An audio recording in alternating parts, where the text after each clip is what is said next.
Thank you, ISBR. To lead this exciting session, we have with us a dynamic moderator, a true enabler of innovation and entrepreneur. Our moderator for this session is Mittu Tigi, a seasoned entrepreneur and a passionate advocate for the startup ecosystem. With over a decade of experience in nurturing early stage ventures, Mittu has played pivotal roles in supporting founders, guiding growth strategies, and fostering responsible entrepreneurship in India. Please join me in welcoming our moderator, Mr. Mittu Tigi. And now, let's meet our esteemed panelists, innovators, and thought leaders who are shaping the future through technology, leadership, and human connection. Our first panelist, Dr. Manthan Mehta, is a visionary at the intersection of healthcare technology and human behavior, a physician by training and health tech innovator. He is on a mission to make healthcare more ethical, sustainable, and impactful through power of innovation.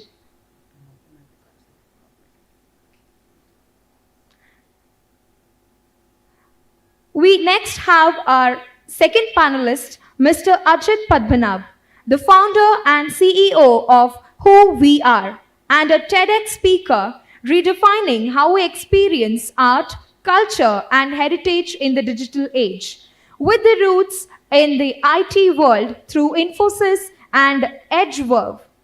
Ajit blends technology with storytelling to retell history through immersive experience using VR and metaverse.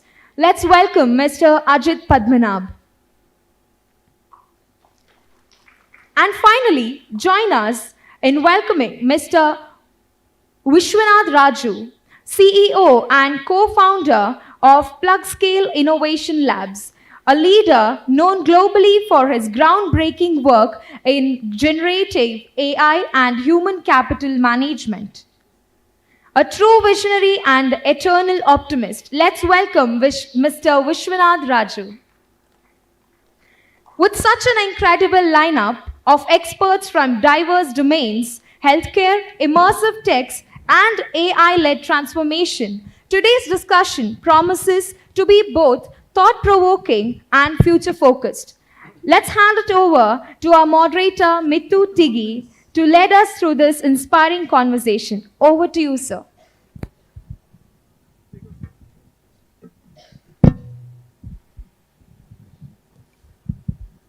Hello.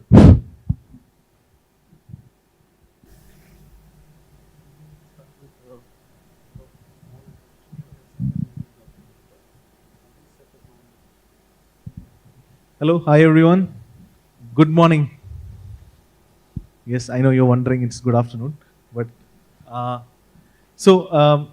we had a very interesting session right before this, especially with data privacy, ethics, and how you make money using AI and a lot of things. In the morning, we have been having some interesting sessions revolving around AI, and I think this is a very crucial discussion we need to have. Especially when we are talking about AI in 2025. Today Bharat or India is trying to be at the forefront of startup innovation. So from 2014 till 2025, we have moved from about 500, 600 startups to almost 1.7 lakh startups. We have moved from a double-digit number somewhere 10 years back to the third largest startup ecosystem in the world today in terms of unicorns, in terms of number of startups, and a lot of other parameters. So when we are talking about building new things, I think we need to talk about, especially using AI in this decade, we need to talk about what we want to build for India rather than what we want to build for the world first. Because whether we like it or not, we are 1/7 of the world population. We are the third. We're going to be the third largest economy or the fourth largest right now. So we really need to focus on the problems that we have here. So that's the topic we have for today, AI for Bharat, solving for the problems that India needs to be solving first. And these are some of the problems that the West might not, or I would extend it a little bit and say the global North and the global South. So we belong to the global South, and there's at least 1.4 billion problems we need to solve in India. So with that context, I'll request a panelist to give a brief introduction about themselves and also maybe some thoughts around this topic that we have for today. Sure. Thank you. Nice to see you all. I am happy that we are the session after lunch. You know, the first session after lunch was quite emphatic. So economics was as ethics, evergreen topic. Congratulations to the panel. My name is Ajit Padmanabh. I run a startup called Who We Are. And the idea is to answer that question through the technology of virtual reality.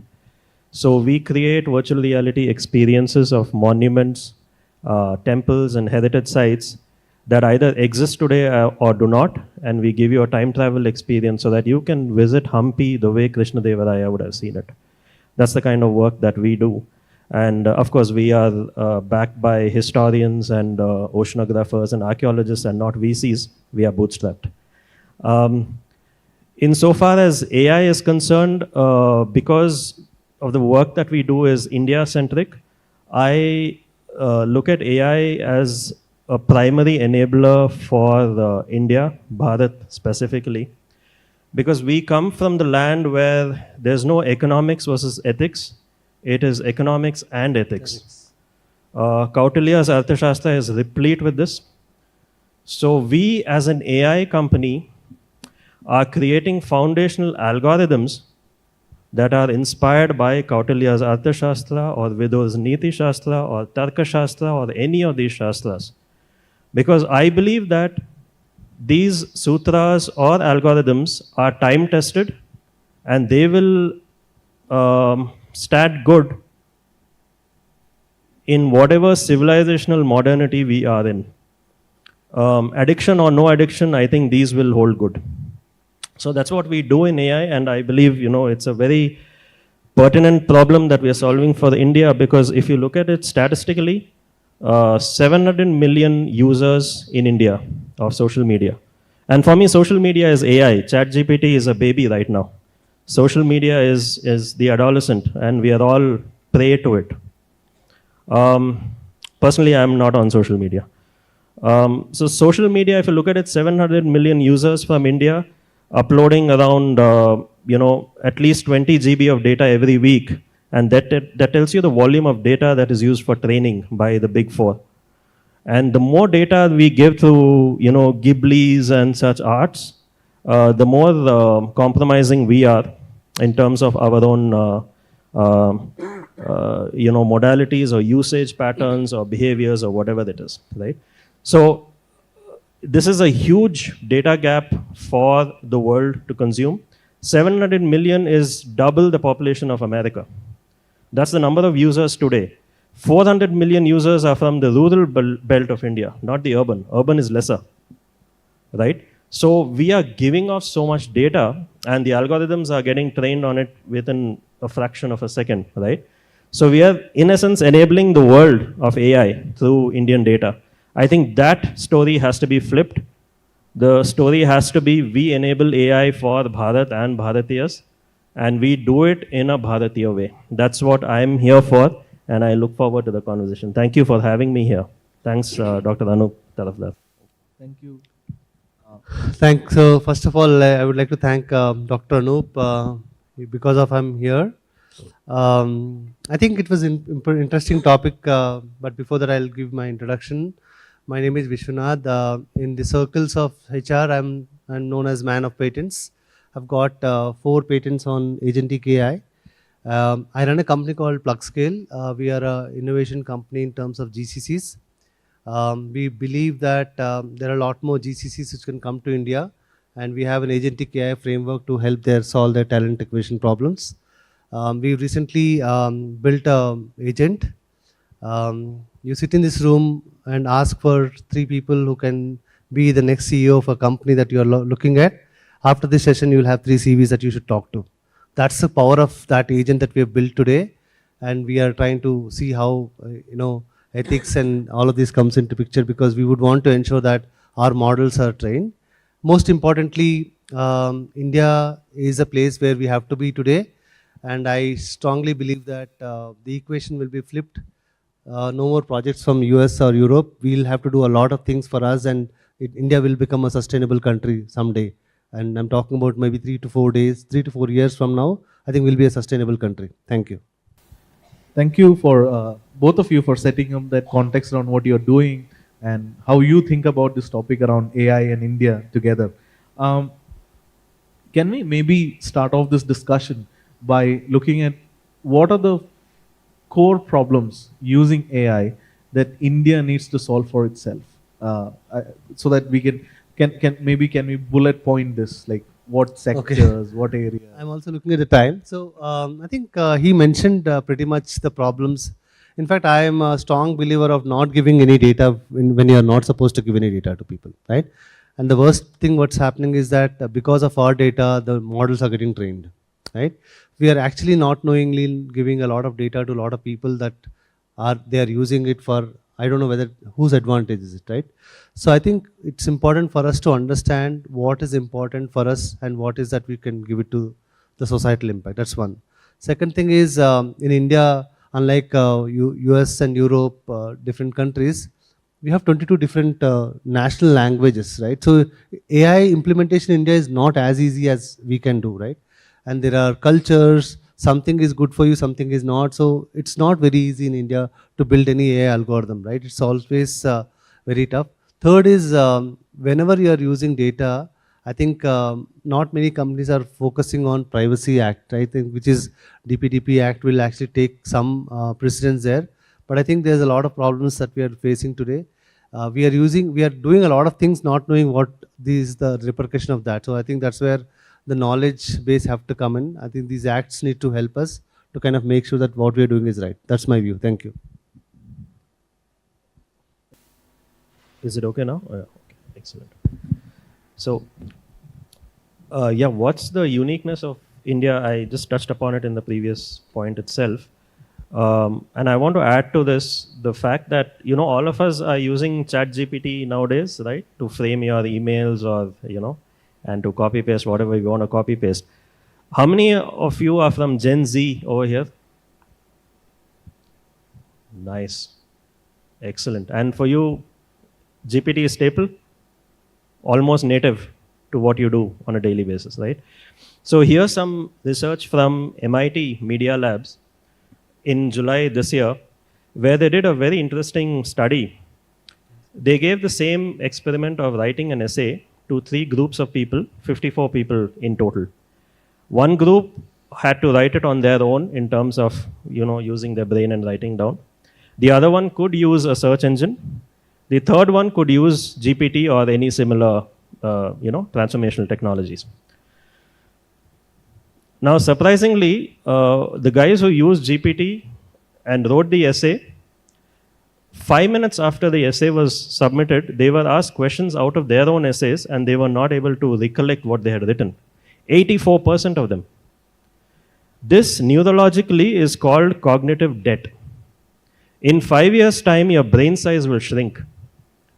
In 10 years' time, you will not be able to think for yourself as to how you will deal with a situation that's happening in your real life. Now, this is research done by MIT Media Labs, which also invests into OpenAI. So there is, they don't need to do this kind of research for their own safety, but they have.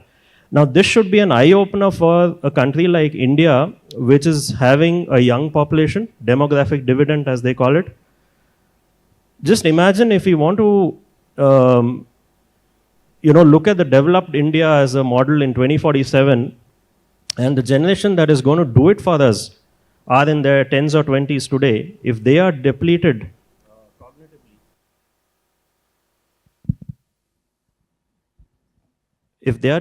cognitively, where are we heading, right? So that's exactly the solve that's the problem that we should solve for India, using the multimodal algorithms like what he alluded to, 22 national languages. 1995 dialects. Internet is only English. It's spoken by probably around 10 to 15% of the world population. That may be on the higher side. So that much of data we still have in our villages, in our towns, and not digitized. Can we catapult this onto a modeling language, a complete AI for Bharat and probably the global south, is what we should be looking at, and that should be the unique problems we should solve at the foundational level. So mainly barriers to language, as both of you have mentioned, is something I believe India needs to solve for itself, and which is something that the West will not come and definitely solve for us. But is this something that is completely untouched in today's world, or are there efforts going on? Because I know India AI has and Bhashini as a project by MITI. There's a few things that is there and trying to do something in this space. So do you think we are doing the right things? Do we need to do more? So I think India is divided, according to me, three things. One is obviously the large academic population. They are doing their own research on AI and they are doing fundamentally really well. You talk about labs from IITs and IIMs and all that stuff, including management.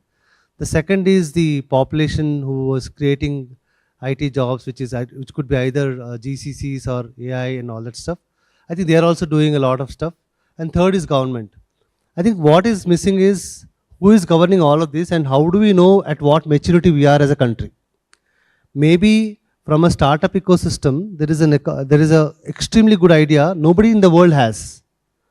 But then that's only that particular problem statement. So I think we need to have a system in such a way that, like for example, US, social media means people talk about Meta. So if in case AI, can people talk about India? Because I think in all the aspects there is research going on. I'll give an example. So in fact, a lot of people will be tempted to ask AI the first question. You try doing this after this. So let me take an example. Last week, I was called to one of these IITs. All the professors and deans were sitting and I was told to give a lecture on the use of generative AI and all that stuff. It's a very simple concept. I think anyone can do this stuff. Instead of just asking what should I tell them and build the content around it, I just build the content first. And then build the content in such a way that I did not use any of those GPTs across. Thought, 10 times, 15 times. And then finally I made a presentation. I'm a Perplexity fan, by the way. I'm not a great ChatGPT fan. So I put the Perplexity, I put that presentation in that, and I said that now you rate my presentation. You will not believe, on all the slides it gave me 9 out of 10, 9 out of 10, 9 out of 10. All the slides.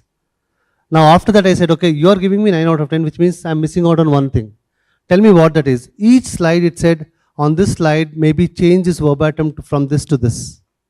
Look at the elevation of GPT or AI and not using AI. So that's where I'm telling you. So don't use AI to start asking it. So you build yourself, you try doing it something on yourself and then start asking it. In fact, you can do the social experiment. You can ask ChatGPT on how does ChatGPT rate on your prompts. It will generally give you a 7 out of 10 or 6 out of 10 depending upon how fast you are or how talented you are. But then if you ask the same question in slightly different way, can you give me the rating of my prompts basis world's top 1% of the people who are also writing the prompts in the same way? Then the whole equation will change. It will say that you are nowhere. Don't stop there and say that, okay, now that you are saying I'm nowhere, give me a 3 months plan for me to build prompts the way the world's top 1% people are writing the prompts. It will give you a career map for next 3 months and it will become a career coach. So it's all there. I think the way you have to use it is very, very important according to me. Thank you.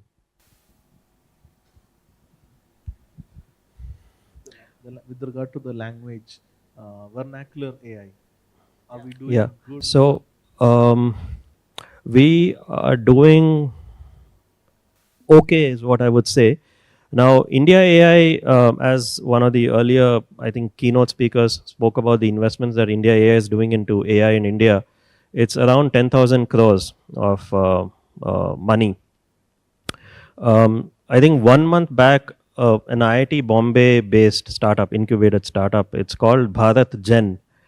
That won around 988 CR of the funding. 988 CR. It's the highest funded startup in India by the government. Single entity. What they are doing is they are doing language-based models across 22 languages and some tribal dialects also. And they are already 3 or 4 years into it. So they are doing a phenomenal work because what they are doing is, and they are partners with us. So, you know, we take their input into our modeling. They have identified the difference between how English is treated by AI and how Indian languages have to be treated by AI as a foundational algorithmic construct. Stay with me. I don't know how many of you are techies here. Oh, excellent. But just the others, please bear with me. Just a minute I will take, okay? English language as a construct, it's got a subject and a predicate, right? I am going there. Subject, predicate, verb, all of that comes in. Indian language is when you're asked something in Kannada, Bartini, right? Those who understand Kannada here, or Hindi, ha jana, right? You don't look at yourself. You don't say main aunga, main jaunga. You don't need to complete the sentence. It's a construct of the language that is inherently built. That construct is unique to Indian languages. All of them. Sanskrit, Tamil, whatever it is. That is not being detected by today's AI. Because AI is built on subject, predicate, verb, adjective, all of these parts of speech. It's called parts of speech tagging for the techies over here. There is no need of POS tagging for Indian languages. That's what these guys have cracked. And that gives us the ability to catapult on the Indian language AI content development space exponentially. That's the reason why they were funded so beautifully, right? I think we have to look at it this way, in the sense the technology that we use should be absolutely home built, home owned, because our problems are different, our solutions are different. Definitely. I also want to touch upon something you said in the very beginning of your introduction.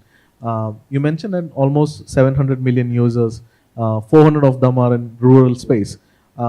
In quite some time, AI also, you will see this same, of course, as it penetrates more and more users, you will see a very large number of users of ChatGPT, Perplexity, or even your Google AI that's inbuilt in your phones being mostly from a rural area, right? But is our economy or the startups or the businesses trying to solve for the real rural problems that's there? Like I'm talking about real on-ground problems, not able to get credit, not able to understand the weather pattern for agriculture. A lot of those simple things. I'm not talking about the larger. No, you're absolutely right. I mean, we've got a long way to go in that space. You know, in terms of startups working for the rural sector, it's mostly foundations and NGOs that do it, right? AI technology startups, in my personal opinion, to the limited knowledge that I have, far and few. And that is a genuine problem to solve. So I think the rural problems are slightly different than the urban problems, right? So, and urban problems with advance of advantic AI and all that. So I think it's very intuitive to solve the problem using AI, right? But one is the knowledge base rural has on how to solve the problem and how AI can solve the problem. I think that's where he was also talking about, right? So, but then we are not very far away because we have very intelligent youth today, right? So, and youth comes from different universities, colleges and all that stuff. It's just that, you know, if they think that, okay, instead of I coming to a Bangalore and, you know, working for a tech startup company or a startup company or something, now that I have studied this 4 years, can I go back to my village and solve the problems of maybe, you know, how to do better farming and all that? That kind of a thing will change the whole ecosystem. In fact, there's one location in Andhra Pradesh. We are not supposed to tell that because working in that location, all the engineering students came back to the that village, and now they're building that village to becoming an AI village for them, right? In the next 1 year, we'll all know about it because we are working closely with them. I think that's going to happen. I think we are just seeing that, and India is also a country where we would like to see examples of success to do what we should be doing it. I think that's where we are getting into. I want to also touch upon another topic. You mentioned about how sentence structuring of English versus a Sanskrit-based languages or the Indic languages, basically. Similarly, another problem that we commonly see is that most of the data sets, structured data sets that's available for maybe health or maybe finance, all of this comes from the Western knowledge, right? Like even I've read a report somewhere which says that your smartwatch, when it detects the heartbeats, right, doesn't work for a brown skin because most of it has been trained on a white skin, right? So the data set itself is missing, and in India has not been known for having recordical data, structured recordical digital data, right? In all sectors, I'm saying. So how do we solve for that? Because AI predominantly works, as far as I understand, on the available training data set. How can we solve that? Fantastic. Great question, actually. How can we solve that is by contributing with more data in vernacular. And that is the spice that India has, right? Now, there is one initiative by IIT Madras, it's called AI for Bharat. It's basically the title of this, coincidentally. Now, they are crowdsourcing vernacular newspapers, vernacular sentences across all the Indian languages because they are creating that data set. Now, India AI also has launched a data set called AI Kosh, right? I think it's a data set across 20 languages, if I'm not wrong, and good amount of newspapers, good amount of current affairs data, good amount of geographical data, village data, political data, all of that kind of stuff. But yes, we have to create that kind of data sets. Now, there's no comparison between the data set volume in English and the rest of the world languages. There's absolutely no comparison. While English commands around 99% of the internet space, 1% is split between Asian, African, and Native American dialects and languages, right? And I believe the government is working towards this with AI Kosh and various other dataset creations. And they are also pressing a lot for digitization of manuscripts, which is in vernacular, right, across Indian languages, Malayalam, Tamil, Sanskrit, all of them. So that will create that data corpus that we need. The problem with today's AI construct is data, but there are ways to circumvent data and still create AI algorithms. And that's what I think India should capitalize on in the short term. Would you love to add something to that? I think pretty much he mentioned about it, but one thing that I can tell you that there are sets of problems that we have, huge amount of data on one side and sets of problem on another side and no data on another side. And that's the actual challenge that we are facing today. It could be language related, it could be historical related, political related, whatever it is, but we don't have any data. So I think previous panel talked about one of these. When you say we don't have data, you mean that we don't have structured digital data that yes, a computer that can be used and formulated and all that. I think one of the experiments done in the so I'll just give an example. It could be a recruiting example, but bear me out for a minute. In 2008, one of these Bay Area company had created a job advert, and it said that they are looking at coding Avengers. And they got an interesting number of applications, but end of the day when they saw it, they did not have not even a single female applicant. Right? So some of those words within the job descriptions can actually relate to some genders. Right? So when they have made it, I'm 100% sure, I may not be able to talk about on behalf of them, but when they made it, they didn't even know that that could actually happen. So these things which in NLP can solve some of those problems. Obviously now we are talking about a couple of other things that are coming up, but those are very, very important aspects that I'm talking about. Thank you. So I think just to summarize our discussions for some time, I have one or two more important questions I need from your side to get at. But my understanding is we really need to solve on-ground rural problems, which we are anyway not doing a lot good, as most of you are saying. But with the invent of AI also coming in, we definitely need to push more for the real on-ground problems of the rural population. Second, what you have mentioned is, both of you mentioned about language.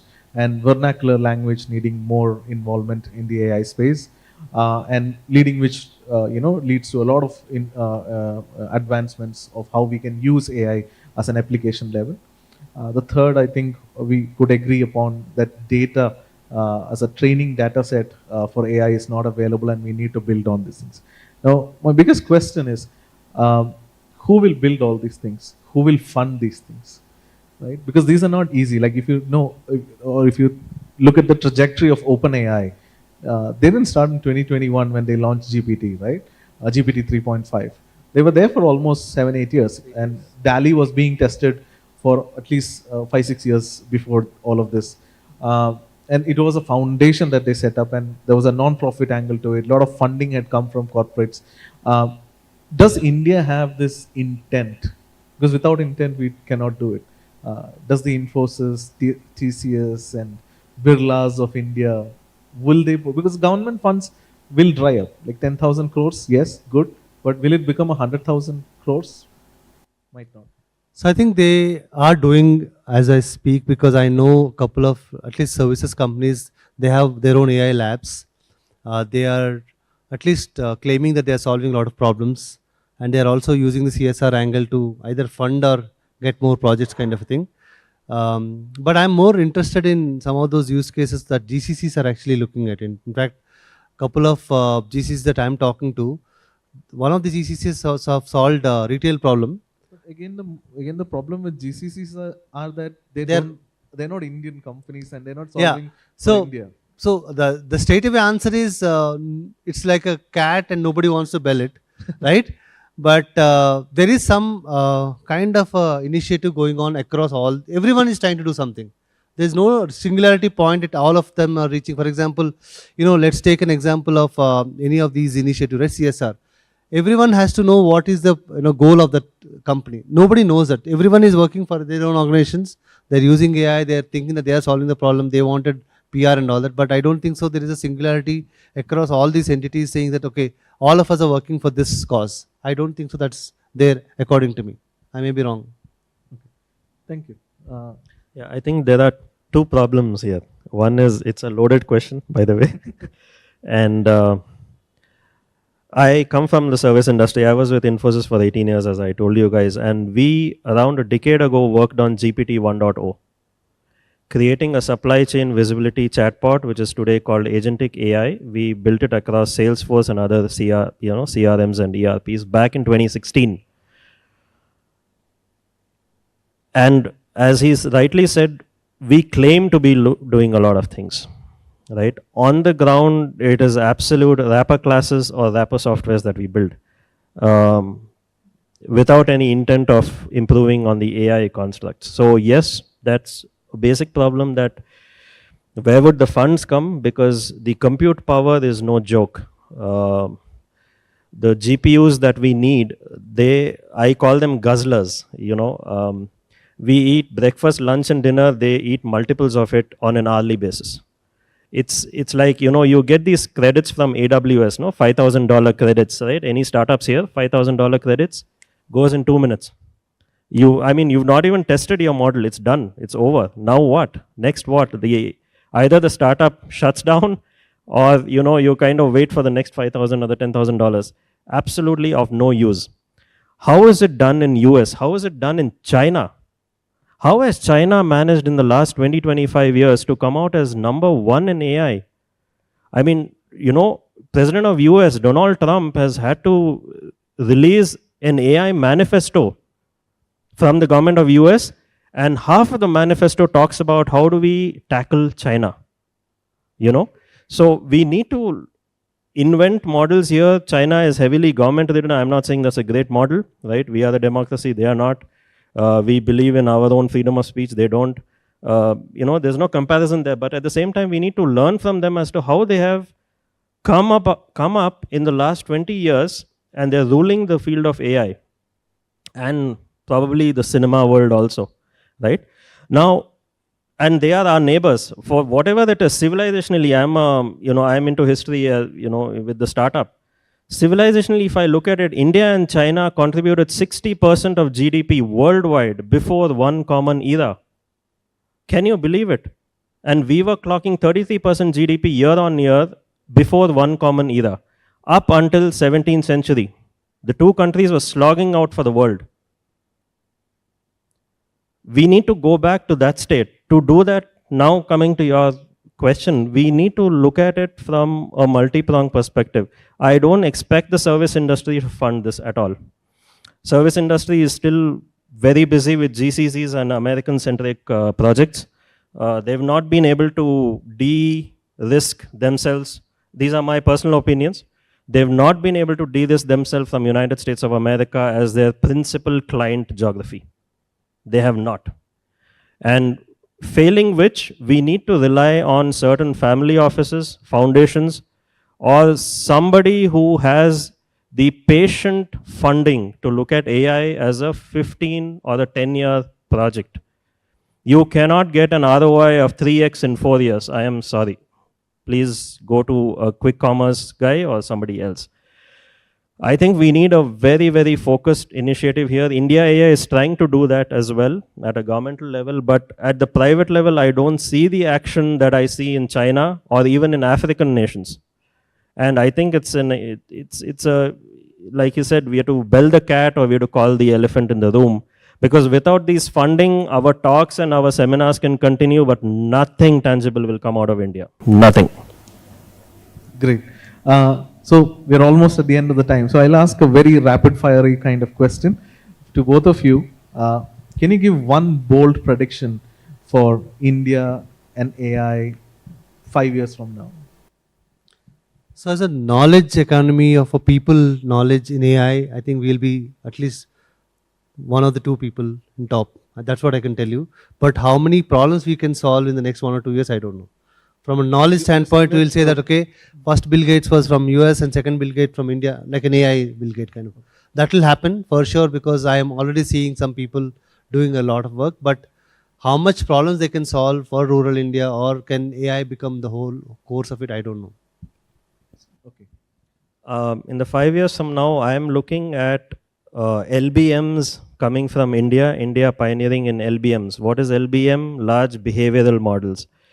I am saying today that 5 years from now, we will be pioneering the way a generation will behave on social media, on gaming platforms, on the metaverse, or on OTTs.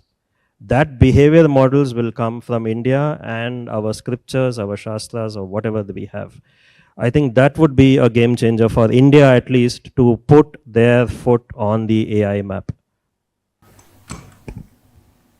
Quite literally the foot. Thank you. So we have almost at the end of the time. I just would love to summarize our discussions for today. From a problem perspective, we want to solve for language, we want to solve for data, and we want to solve for the rural on-ground problems. We are struggling with who will fund all of these things. We have to find somebody who will do it. The private sector needs to come in harder, stronger, and do what China is doing or do what US is doing. And from a bold prediction perspective, 5 years from now, as you said, India might be on number 1 or number 2 in terms of talent, in terms of knowledge in AI space. And as you said, LBM is something that would come out of India as a very strong player. So I think these are the outcomes I could get out of the discussions today. Just summarizing up for everyone over here. With that, we'll wrap up the session, and maybe if anyone has, maybe we can take 1 or 2 questions. We're almost out of time, but if anyone really has a very interesting question for the panelists. I spent 15 years in e-commerce. I've just come back to India, and one of the things I keep hearing from e-commerce companies, if I talk to them, is, hey, we're building for Bharat.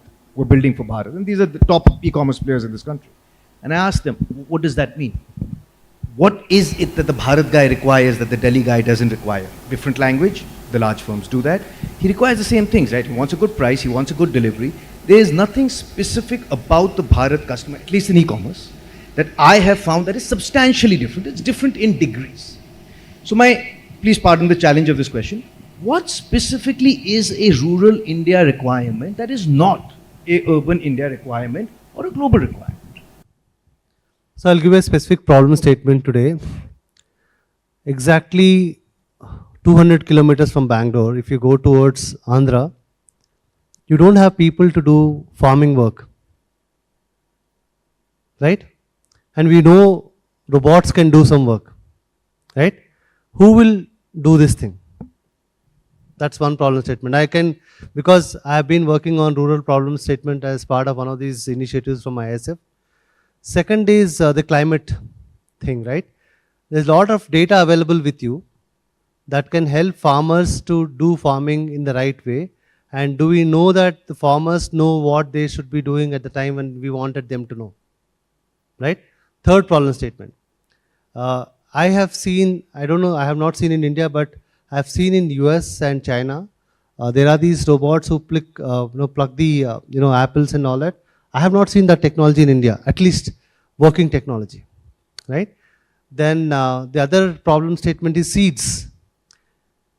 We sell seeds like anything, but then we don't know what seeds can blow in what direction and what wind and all that stuff. These are all problems available. There are some engineering NGOs working on it, but I was not very comfortable with the kind of solutions I have seen. I myself have, in Vizag, this is my place, 150 kilometers ahead. We don't have people to work in the farms, and they don't want to work. Right? And there is an opportunity area. So they also need, so same example I'll tell you, they also need somebody to give them burgers. They are getting the burgers today. Those guys are giving the burgers to the doorsteps, but not this one. That's the challenge. We are working on that, so don't worry, we'll get there. Thank you. One major difference between rural and urban,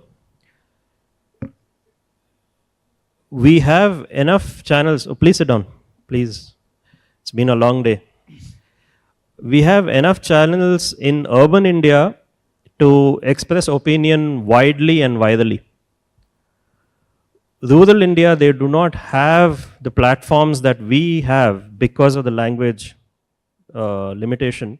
They cannot express themselves. They do not have these kind of panel discussions. They are not on television sets. Television sets are dominated by urban experts, urban speakers. I think, and we only see rural India when there is a strike or there's an en masse protest on the streets.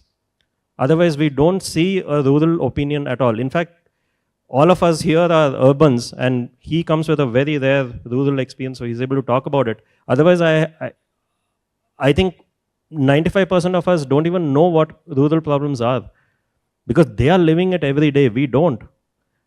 We are happily, on the stage. Time is running out. For us, this matters. For them, whether the next day will rain, when it rains, their entire year's funding is over. When it rains, when they lose their crops, they are done, right? So I think one major problem, if AI can solve, if multilingual AI can solve, is the freedom of speech being made available to all the rural people for their individual expression. Because that will transform the way businesses look at rural economy. For them, for Facebook, for example, or for any other social media giant, it's a number, 400 million people. They have no clue what they do. 97% of people from the rural belt in India watch videos. That's it. They don't express their opinion. They don't type like we do. I think that's a serious problem that we can solve, right, with the languages and all that, and which can transform e-commerce as a sector, because then you will get to know what are they searching for actually. Probably you don't know what to sell to them because they don't talk to you. I mean, just a thought that I had right now.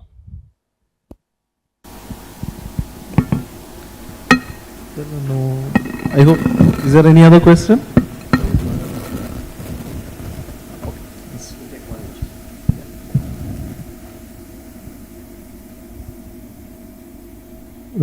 Hi, I'm Dr. Bhatia.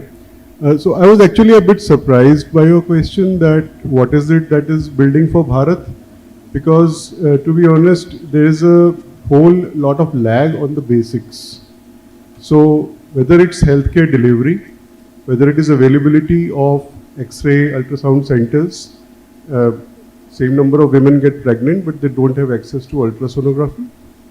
And if there is an ultrasound machine, there is lack of electricity, irregular hours, running, drinking water, and even basics of clean food. These things are definitely not available as yet. I mean, some of the villages, especially I've seen in some of the better organized South Indian governments have worked much better with the villages. But you go back north, and electricity itself still a luxury. So when they say build for Bharat, I have funded a company which was building medicine delivery for Bharat, and the basic thing was that the simple drugs, which can be life-saving drugs, are available at a distance of like 1.5 hours or 2 hours, and so somebody may say they are available, but they're not readily available. So that itself is a big challenge. Thank you. Thank you. Okay, thank you. Thank you all. Have a good afternoon. As we conclude this enriching panel discussion, we would like to take a moment to express our appreciation to our moderator and panelists for such invaluable insights. I now invite Mr. Anup Tarafdar to kindly present the memento to our moderator and panelists.